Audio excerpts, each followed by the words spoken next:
how do you gauge what a customer wants? So what made you choose squash over, say, popular games like cricket? And if, in your view, then what is market leadership? Chanda Kochhar, in her new avatar, is a podcast host. The queen bee of Indian finance, who rose to the pinnacle of power in the banking and finance sector, held massive influence and reach after she broke the metaphorical glass ceiling. Someone who once had the ears of the who's who of the country now finds herself compelled to talk on the internet to be heard. Her podcast is called The Journey Unscripted, an apt name for someone whose own journey to the top and fall could be called unscripted in many ways. But if her rise was unprecedented, her fall from grace was even more dramatic. She was found guilty in the ICICI Bank Videocon loan matter. The Appellate Tribunal has found the former CEO of ICICI Bank, Chanda Kochhar, guilty of accepting a 64 crore rupees bribe in exchange for a 300 crore rupees loan in 2009 to the Videocon group. The Appellate Tribunal has also set aside the earlier verdict of PMLA Adjudicating Authority, giving her a clean chit, and has supported ED's provisional attachment of her assets and framing the entire case as prima facie a matter of money laundering. But with her gone, is the problem of NPAs in the banking sector over? Experts we spoke with disagree. I would say bank NPAs across the board have been an issue for a long while, and particularly more so in the case of public sector banks. And I think this is largely in the context of public sector banks because a lot of political pressure is brought to bear on banks, CMDs particularly, to let go or to go easy or to ensure speedier loans for, shall we say, large-scale industrialists. There's a broad belief. We saw that happen in the course of Kingfisher. We've seen that happen in the past with a lot of well-regarded, well-known industrialists. I know the Anil Ambani group is going through their share of crisis right now. So I believe that NPAs have always been an issue. I also concede that the government now and then have to clean up the books. Therefore, when they do haircuts or when they write off a certain amount of NPAs so that banks remain well capitalized, I think that too is par for the course. Having said which, I think growing NPAs are a concern, whether in the public sector or in the so-called well-managed private sector banks. And I think that's where RBI and directors in particular have to stay extra alert. I think those specifically, and if I zero in back on the ICICI case, I think concern is slightly more systemic, right? It's not as much as one individual as everyone would like to make it out to be. It wasn't that Chanda rode roughshod over all the other decisions. I think a lot of bank loan disbursals happen through a very, very well-structured process, right? They come up bottom up, they go through various review committees, they are eyeballed by various people. And I think very often, obviously, the CEO, in a sense, has a final say or the say of veto in any case. So I think there is. But I think somewhere along the whole process, I think a lot of clear related party transactions, if you call it that, or relative conflicts of interest, I think that was not taken cognizance upon by the disbursal authorities.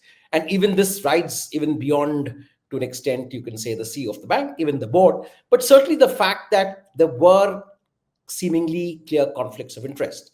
The fact that the spouse of the CEO, Deepak Kochhar in this instance, seemed to have relations or kind of business transactions with the Doots, who were in effect the people applying for the loan, right? I think that was reasonably apparent to an extent in the public domain. I would assume that in declarations, Ms. Kochhar would have mentioned that. If she didn't, obviously, then that is a serious problem. Kochhar was ICICI Bank's first woman managing director and CEO. She had become the face of female bosses in the country, one of the few who successfully rose to the top to become the most powerful women in the world of banking and finance. And I would say, in all fairness, Chanda Kochhar, through her career, had an exemplary career. I mean, she rose the ranks. She started as a management trainee in the 80s, rose the ranks, did well, ran individual businesses for the bank, was involved when ICICI and ICICI Bank became one entity, and led it very creditably in its initial years, driving growth, driving profitability. Born in Jodhpur in the early 60s, Chanda Kochhar grew up in Jaipur before moving to Mumbai to pursue commerce at Sydenham College. A gold medalist in management studies and a cost accountant by training, she joined ICICI Limited as a management trainee in 1984. It was early days for ICICI, which over the next 4 decades turned into India's largest private bank. Her drive and ambition in the 80s set her apart. Through the 1990s and early 2000s, Kochhar charted an extraordinary ascent. From project head to business unit leader, she spearheaded ICICI's retail banking transformation, introducing home loans, credit cards, and digital banking long before it became mainstream in India. By 2009, she shattered the proverbial glass ceiling, becoming ICICI Bank's first female managing director and CEO, an unprecedented event in Indian banking history. Under her leadership, ICICI Bank's market capitalization soared, and she became a regular feature on cover of magazines featuring the most powerful women in the country. With awards such as the Padma Bhushan and global recognition, Kochhar's influence extended far beyond the boardroom. But becoming the center of attention carries one inherent problem: increased scrutiny of all actions, big or small. Ms. Kochhar could not escape that fate either. By 2016, whispers of conflict of interest started emerging. It was said that ICICI Bank under her extended large loans to Videocon Group, an entity linked to her husband, without proper disclosures. Regulators from the Reserve Bank of India, the Central Bureau of Investigation, and the Enforcement Directorate launched probes into the matter. The Videocon loans were later classified as non-performing assets, a huge blow to ICICI's balance sheet and reputation. In 2018, facing boardroom pressure and public outcry, Chanda Kochhar resigned months before her term's end.